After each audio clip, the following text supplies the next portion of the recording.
Hey guys and gals, I got another one for you today. Today I'm platooned up with Drewski. We're both in our T110E5s. We're on Nomenhan standard battle, and this is going to be a sweet game, so make sure you watch till the end. And Nomenhan, really the northwest corner of the map, is the most important part of this map in my opinion. And I used to think that you had to charge in there and really get across the map to get crossfires and win, but I've quickly learned from this side you don't want to charge into the field because you're obviously in the low ground, and generally they're going to have tanks along all the ridges, so you're going to be put in a crossfire. Now if you have your whole team with you, which we do not, you can make that play into the field.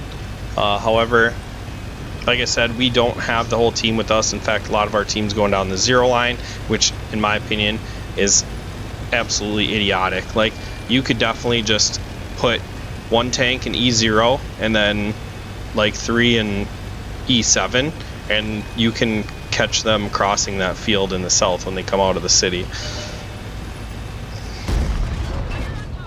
Alright, so we spot 13105. I don't know who spotted that. I didn't. Imagine the heavy did. That's in B4. And as we come up to this hill, the way I play this now is, let me slow it down.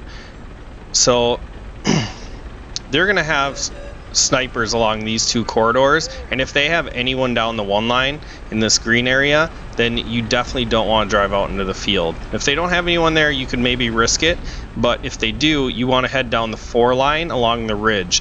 And along the ridge is important because you can fall back behind the hill and their tanks on the 1 line won't be able to shoot you. So I come up over this ridge, slam a shell into that TVP, and then I know that there's probably going to be some fire coming that way, so I get my turret around and bounce a shell off my face.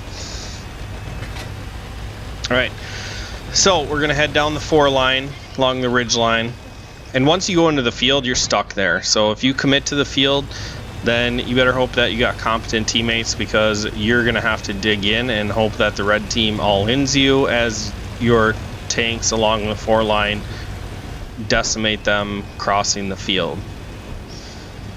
But I've done that too much, learned the hard way, so I'd rather be one of the guys shooting into the field rather than our scout, which is now in B3. Work my way along this ridge line, and I'm going to keep the hill, like, I'm going to stay on top of it, but it's going to be to my right a little bit, so if I need to dip off the hill I can do that. So I see an IS-7, can't get a shot, so get a shot into the 257, and you don't want to shoot the 257 in the tracks because it's got the boat hull, so you're probably just going to bounce. And you don't want to shoot right above the tracks because it's got the spaced armor, so you actually want to shoot it above the spaced armor if you can. And I go for another shot. That's pretty long range for the E5. That's a tough shot. And I get a shot into his shoulder plate there, and I switched to heat, so I definitely didn't want to aim at his tracks there. I was going to aim at the nose no matter what. Their E1 takes out our Pantera, and I'm just watching this 13105 to make sure that he doesn't get around to flank us, and shoot at 257. My shell dips down, so I missed that shot, and I don't know that I need heat because he's kind of tipped down. So his shoulder plates should be exposed enough for my AP rounds to go in, but I didn't want to mess around and find out. Rather get rid of him and move on. So we're going to head over here. Now they're trying to outflank us. Since we took the 4 line, now their thought process is probably like, if we can rotate behind them, then it'll be a pincer and we can probably just wrap this game up. And I missed a shot into 13105. We lose our IS-7 in the field. And as I'm going for another shot on the Conqueror, the E1 comes below me, and the E1 is not a very accurate tank. Get a shot into that Waffle. The Waffle takes my track, and then the E1 comes back around. He's not taking the time aiming the shot. So there he aims a shot, he doesn't pen me, then he takes my track off and finally damages me. Alright, so I'm looking for a shot on the Conch, and then I realize that their 105 is trying to flank us again. So I get a shot into him, and now I'm going to try to lead him out, and I can't get my shell in time. So we're going to go back, and now the Conqueror has backed away from our IS-7 corpse, and now we're going to make him a corpse.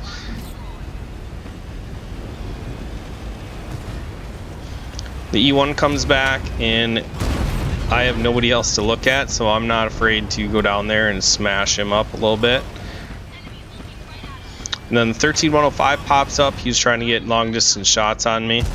Get a shot into him. And he didn't fire back, so either he wasn't clipped yet or he just decided that he didn't want to shoot at me. But that's kind of idiotic that he risked himself, took a shell, and then didn't return fire. So then he comes through the field because the heavy's flanking around behind him, forces him out of his little hole, and we're able to shut him down.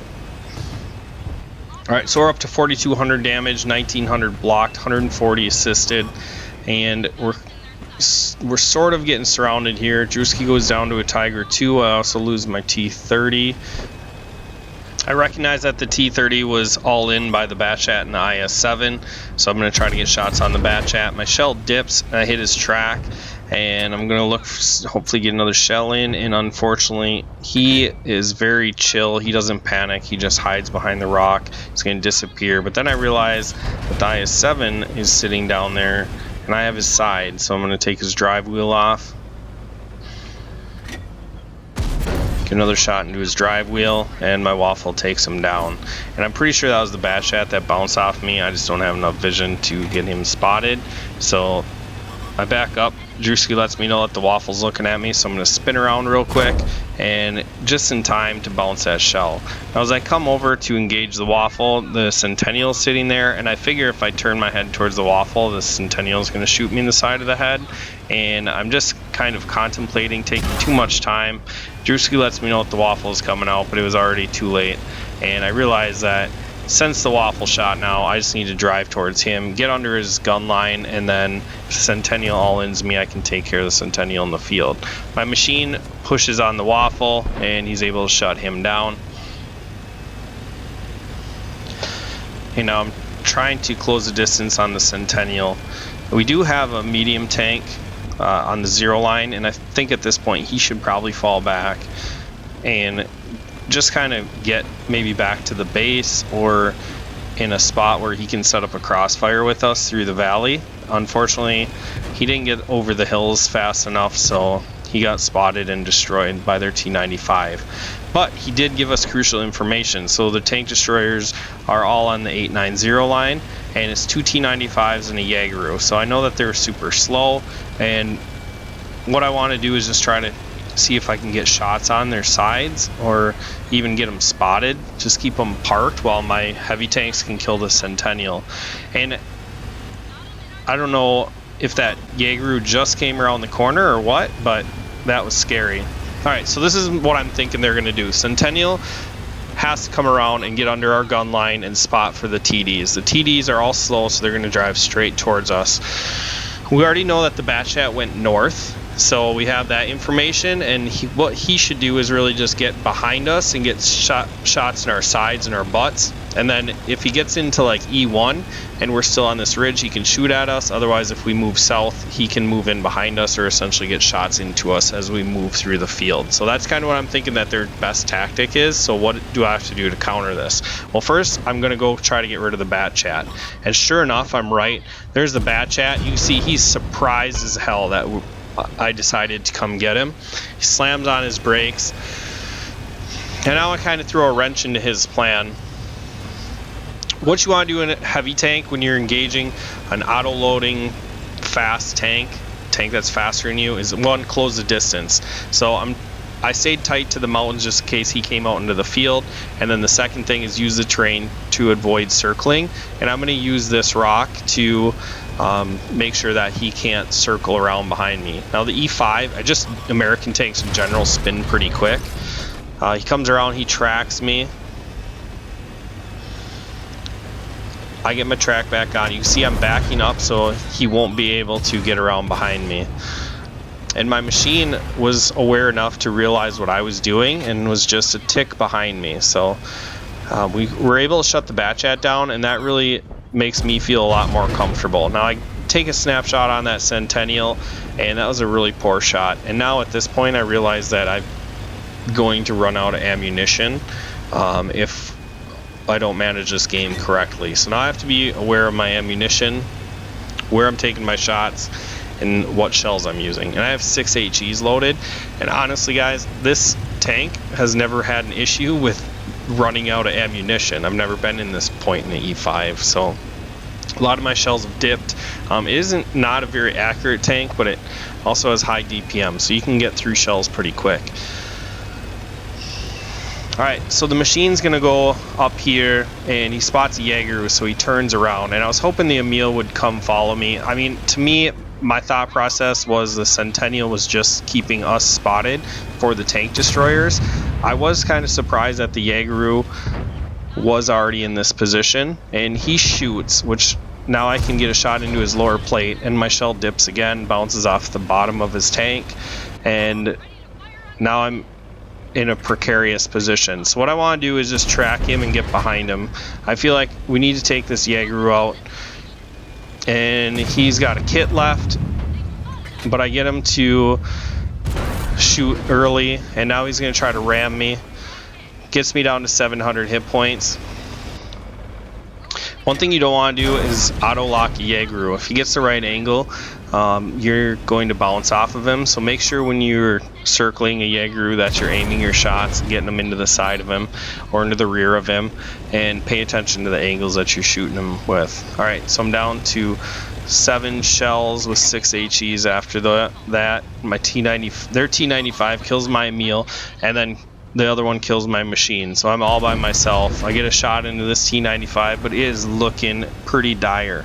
Now I do know that if you shoot T95s in the rear with HE, a lot of the times you can set them on fire, and I'm thinking that's got to be my plan. But there still is the Centennial left, and I have to get these T95s to separate from each other. So I just need to make some distance, like the bat chat. And I should have had my turret turned around, but I messed that up. And then I fluff my shot and run into a rock. So is this the end? Is this the end? This can't be the end. It's not the end. I fight on. Alright, so I use 2 more AP rounds to shut down a Centennial. I should have taken 1. But since I didn't have my turret around, I had to take like a snapshot to try to kill him. And I hit a bump or just went high, whatever. Moving on. So what I'm thinking is I don't have enough time to cap because it's like a 3-minute cap. We're already at 255, and I had to use the terrain to get out of that position. So the T95s, one of them probably sets up into G4, and the other one either goes down the 1 line or across the F line, and the other one stays up top to cover either side. Drewski's at this point like double back, man. They're not going to be chasing you. Nobody chases in a T95. They're going to try to get out in front of you.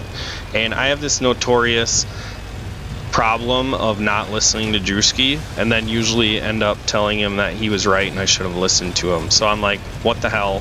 I'm going to listen to you. You haven't let me down with your advice, but I've let you down by not listening. So here we go.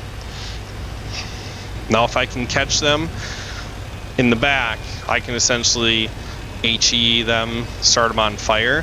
But before I do that, I want to make sure that one of them's dead. So if I can get this to a 1v1 and then just HE the other one to death, I guess that's kind of what I'm thinking. But I'm working against the clock because I'm at 1:44.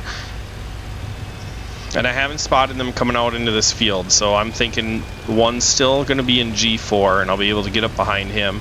And then the other one is probably going to be going down the F line. So right as I turn my turret back, I realize that I spot these two, and I don't have 6th sense. And I'll post my skills and perks video in here, so anybody that asks me why I don't have 6th sense, they can watch that and really watch why I set my tanks up the way I do. Alright, so this is an easy shot, and the shot goes high, hits his gun mantlet, so it absorbs my heat round. So now I'm down to 2 AP rounds and 6 HE rounds with a minute left, and I'm trying to bait a shot. I'm running out of time here. Now I'm going to need a miracle. I decide, you know what, I just got to go for it. I got to try to pen this T95, and I don't get my shell in. But he shot as well. So as it gets closer to reloading time, I'm going to try to get a shot in there. Sure enough, I pen it, and I couldn't see his teammate behind him, so I'm not sure exactly where he went, or maybe he was just in low ground. But I'm down to 22 seconds.